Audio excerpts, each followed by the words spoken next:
You're listening to Be Health Connected, a podcast by the Gateway Business Health Coalition. Your host for today's episode is Laurel Pickering, BHC President and CEO.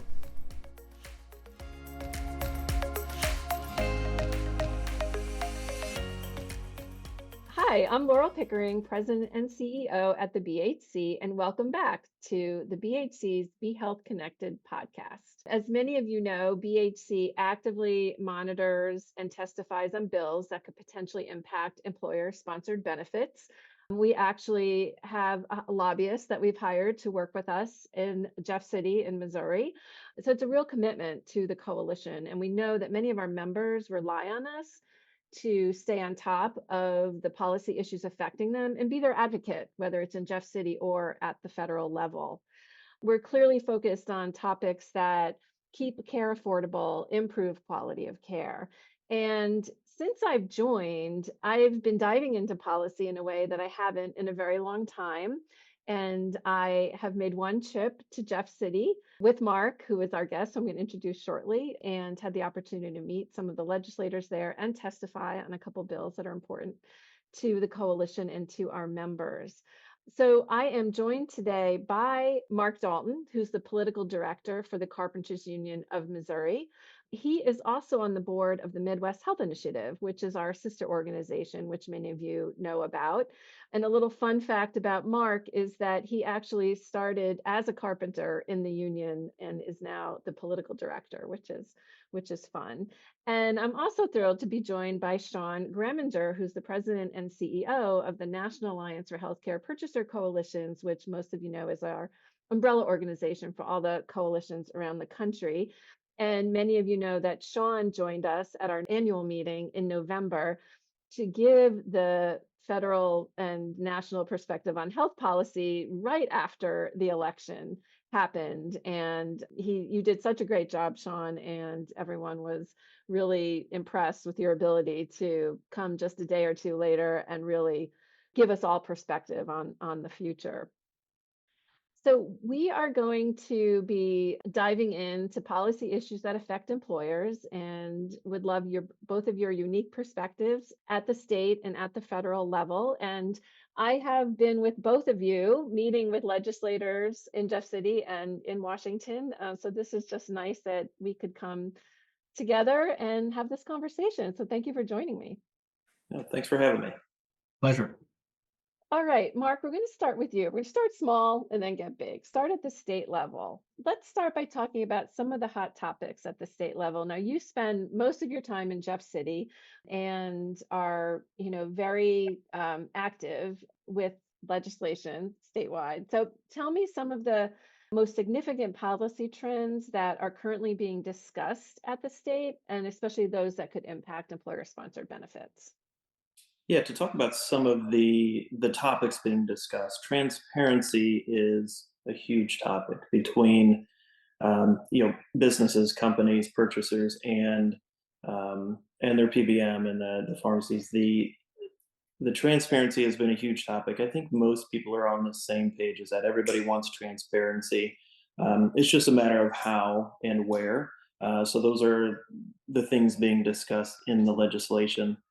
The other topic that is a huge discussion is the keeping independent pharmacies in the rural areas afloat and making sure that we're not losing services in the more rural areas of the state.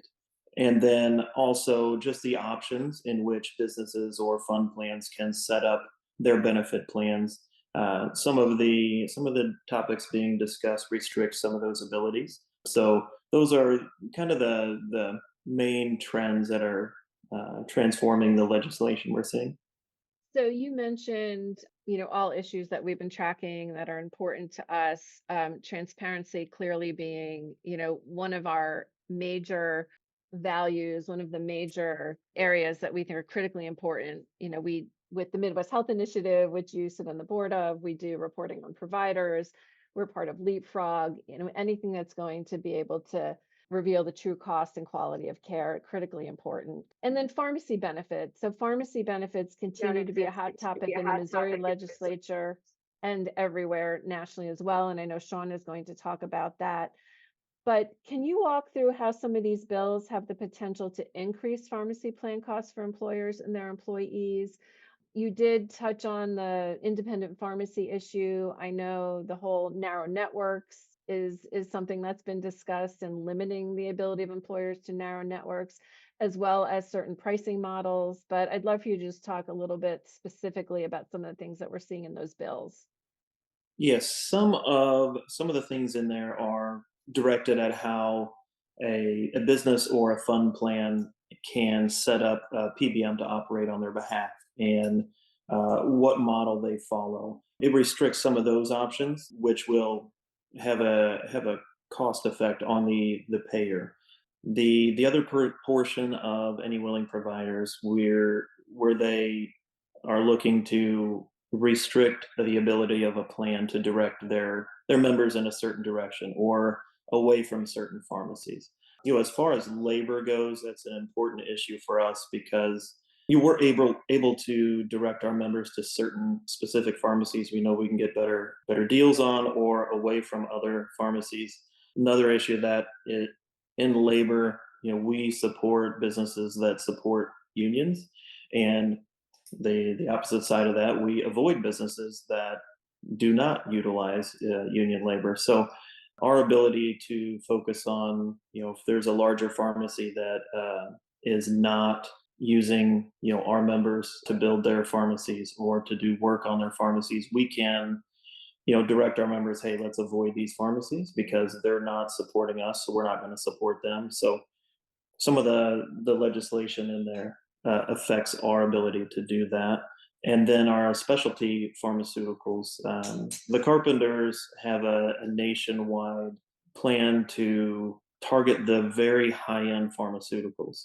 And that saves our plan in Missouri at $5.1 million a year by mailing out those very high end pharmaceuticals.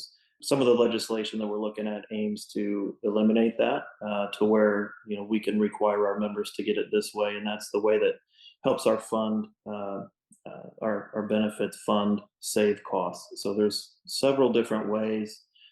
Our fund spends in Missouri spends about $41 million a year on pharmaceutical coverage. When our administrators are looking at the legislation out there, it could be an impact of an increase of 18.5%, which is significant, if all of the legislation that's out there were to go through. Wow, those are really big numbers, Mark. I did want to touch on the issue of any willing provider, which I translate into limiting the ability for employers and funds to have narrow networks. And I think about that in terms of both pharmacy and medical, right? Like, we want our members to have the flexibility to narrow a provider network if they want to narrow a pharmacy network, because there's usually huge gains in cost and also quality in many respects. So that's something that we're going to continue to advocate for, and we think is critically important to employers' ability to run their benefit programs in a cost-effective way. So maybe before we turn to Sean, Mark, tell us, it's one thing to know these things are being proposed in bills.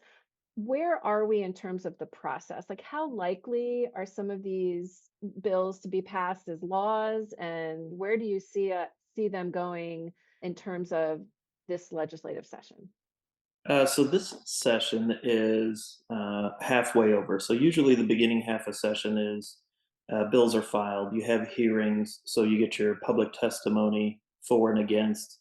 And then the second half of session that we're just starting is really a lot more floor time, where bills hit the floor and you really start negotiating on those. So right now we've got Senate Bill 45 dealing with PBMs in the Senate that has passed out of committee, and that's on the floor calendar.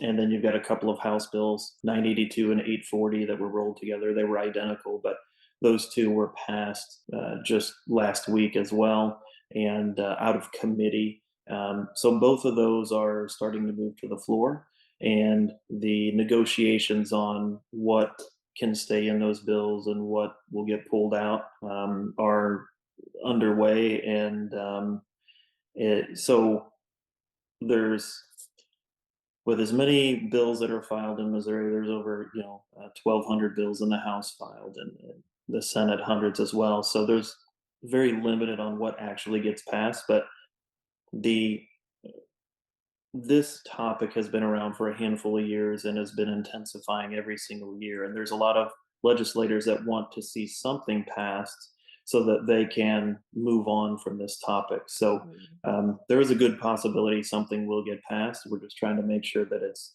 nothing that will have some unintended consequences and cause some plans some additional finances. Great. And just so our members know, we'll be working with Mark and our lobbyists and tracking all of that and providing input. All right, now to Sean. So, Sean, much of your career has been spent in federal health policy and some state as well, but in Washington. And we're really thrilled that you bring this expertise to the National Alliance to help a lot of us that need some coaching on how to talk to legislators and policymakers. So, can you tell us about the legislation right now that National Alliance is most focused on at the federal level? And one thing that we always come back to is ERISA, right? We need ERISA to stay intact so we can continue to have the flexibility to offer our benefit plans nationally for our members. So maybe start with there and talk about what you're seeing at the federal level in terms of threats to ERISA and then other bills and legislation that you're tracking. Sounds good, Laurel. So actually, our number one short-term policy priority is very much related to, or at least has overlaps with issues around ERISA preemption.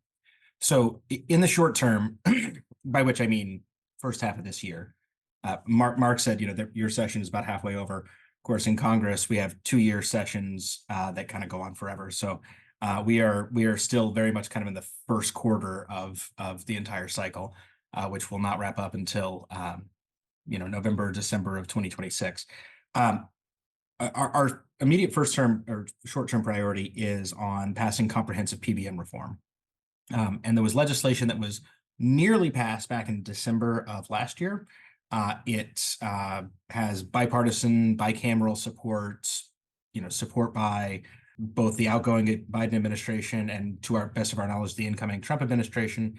And it didn't get across the finish line because of sort of other political reasons unrelated. That PBM reform legislation would do a number of things. It would require end-to-end price transparency for PBMs. So employers and purchasers for the first time would be able to know exactly what their PBM, or actually their group purchasing organization, sometimes known as a rebate aggregator, paid for a drug. We'd be able to see all of the discounts, all of the fees, all of the rebates. And it would require in the commercial market that all rebates are passed on to plan sponsors. It also made some additional changes in the Medicare and Medicaid markets. We were really hopeful that would get done in March. As part of the most recent funding bill, it did not. So at this point, it's quite possible that we may be looking at it not happening until maybe this fall at the earliest, which is obviously disappointing. The reason that it's sort of related to ERISA preemption is I think it's been the lack of federal action on PBMs for the last decade that has prompted a lot of states to start trying to, create PBM legislation at the state level. Some of which is, well-meaning, some of which actually will increase costs for plan sponsors, as Mark described. But one of the concerns we have is that whether it's good or bad legislation, sometimes it violates ERISA preemption. So I think most of your listeners will know, but self-insured health plans are regulated at the federal level under the Employee Retirement Income, ERISA, Employee Retirement Income Security Act, known as ERISA, that goes back to 1974. And ERISA has a strong provision that says states cannot regulate self-funded health plans. It can only be regulated at the federal level. When you look at state level legislation around PBMs, it may or may not violate ERISA. And I don't want to provide any comments on whether the current legislation in Missouri does, because I have not taken a close look at it and I'm an ERISA lawyer. But basically, our line is, if the state is telling a self-funded employer how they have to design their benefit plan, that probably violates ERISA. So even if the state passes it, there's a reasonable chance that it would get overturned in federal court, which seems like a waste of time and a waste of effort for all of you who are working at the state level. But it's also part of the reason why we've been trying to push this to get done at the federal level, because we understand why state legislators are frustrated that people are unhappy with PBMs. They're too opaque. They aren't necessarily providing all of the discounts and rebates onto employers.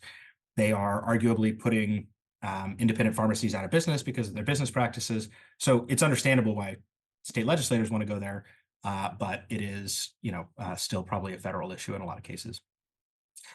Looking further down the road, there's a number of other pieces of legislation, or at least areas of legislation, that the National Alliance is pushing significantly.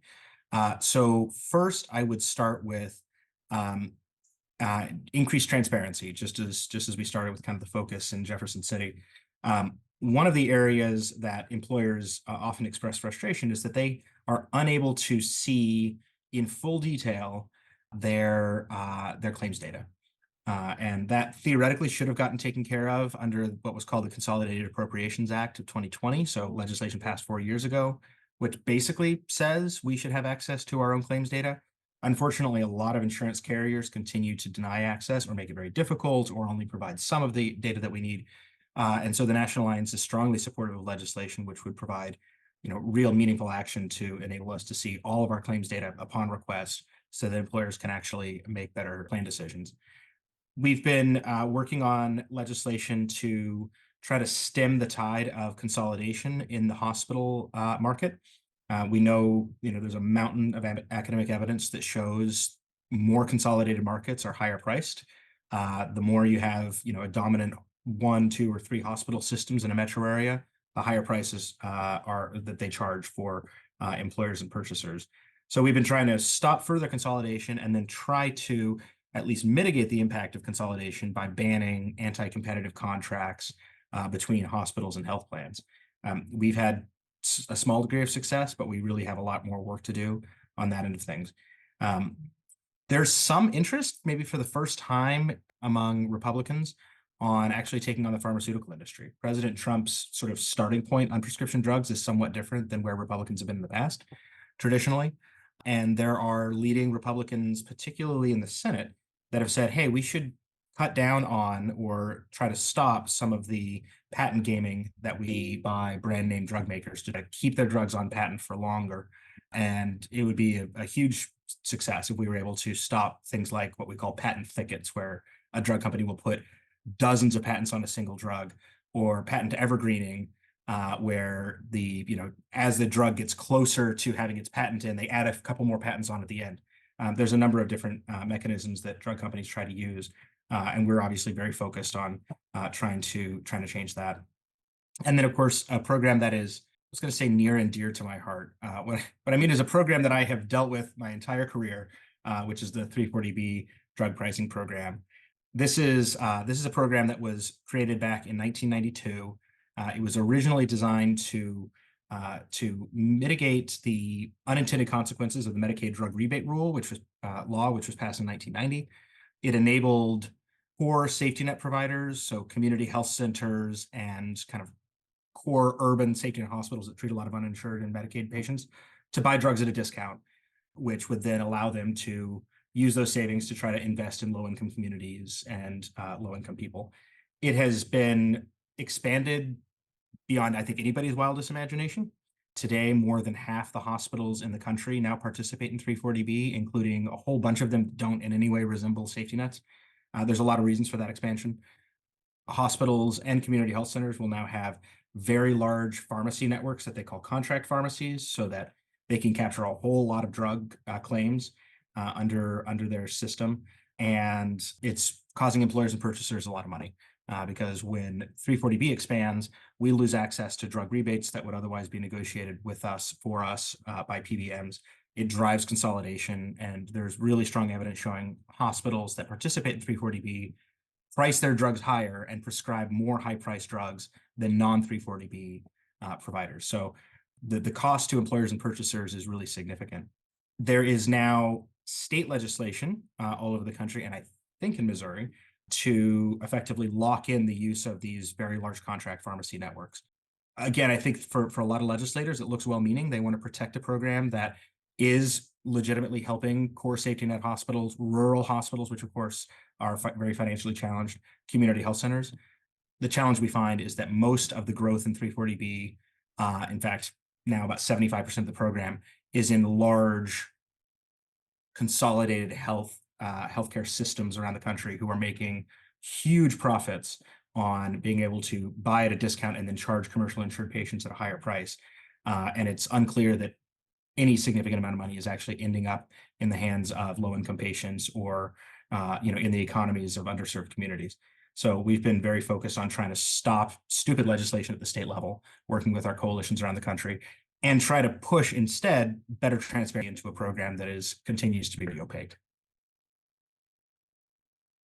Yeah, and we're just beginning to educate our members about 340B and the impact. We had a webinar a couple months ago, and I think there's clearly more that we need to do, because I agree. I think a well-meaning program that is now going to hospitals that, are making enough money, probably don't need that extra. Mark, I know we do have some bills at the state level in Missouri.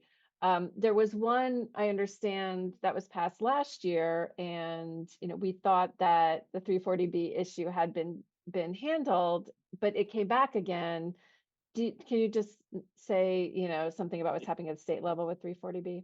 Sure, and that is kind of typical with legislators. They'll pass something and then come right back and try to get more. So last year, the bill that was filed this year was the same exact bill that was filed last year. Last year, they had a lot of things in there, trying to expand the contract pharmacies even further, and that was reduced down quite a bit and ended up passing. And that was kind of a compromise that everybody said, okay, and it was, had an impact on the pharmaceutical manufacturers without expanding, the contract pharmacies a huge amount. Everybody kind of agreed. Both sides said, "Hey, we'll do this and we'll let it go for a while." And then January, another bill was filed that was the exact same as last year, and they just said they wanted more. So that one has, less of a chance of passing as is because of that exact thing. Everybody negotiated in good faith last year, came to an agreement, and then the opposition is coming back pushing it even more. Last year, the hospital association supported the bill. This year, they're opposing this bill. So that is quite a change when we've had the people that have been on the opposite side of the same bill for the last 5 years are now on the same side. That's sending a message as well as, maybe this is going a little bit too far. So we anticipate continuing to fight this legislation again this year in Missouri, and hopefully it will not just continue to come back. Thank you both. This is a very helpful overview of what you're working on at the state and federal level and the issues that we should be tracking. Do you have any parting words for our audience who are, mostly employers purchasing health benefits, either in, why they should be paying attention to what's happening at the state and federal levels in these regards, but maybe just one bit of parting thoughts. Mark, you first. Yeah, I would appreciate everyone just paying attention to what the Business Health Coalition is doing. It's a lot of good work, and on the state level, we're going to continue to fight against some of the negative policies that are going to have a financial impact on your plan. And hopefully, we're counting on Sean and the federal level to get some things done there, because that's where it should be done instead of a hodgepodge of state by state. Yeah, agree. Sean? I'd like to echo that thought. I hear all the time on Capitol Hill, we don't hear enough from employers. And we know certainly they hear plenty from hospitals, health plans, and pharmaceutical manufacturers, and doctors and pharmacists. They hear from a lot of them. And often the employer voice is sort of drowned out. So I would strongly encourage all the members of the BHC to get involved. I recognize that there is a challenge, putting your own corporate name or if you're a public entity, your county or your city name, or even in some cases, your labor union name on a piece of legislation. The best I can say is if you can participate by, going and visiting legislators or leaders in Jefferson City or DC, usually the role of the employer in that room is to just describe the problem, own sort of, this is what we're experiencing. These are the challenges that we have. These are the trade-offs that we're having to make because of higher healthcare costs. And then, let the experts like Laurel, myself, Mark, then own the solution and say, and we have legislation to do X, or we oppose legislation because of the trade-offs that employers, purchasers, labor unions, and working families are having to make. That is excellent advice, Sean, and something that I would reiterate as well. We have opportunities with the National Alliance. They take us on the Hill and to visit legislators and are always interested in having employers come along. And the same with in Jeff City at the state. Also would love for any employers to accompany me and meet with legislators. And that's an open invitation. So please consider that.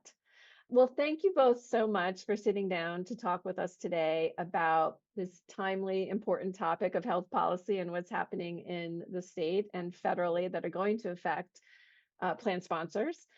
And thanks for listening to Be Health Connected, empowering healthy workforces one conversation at a time.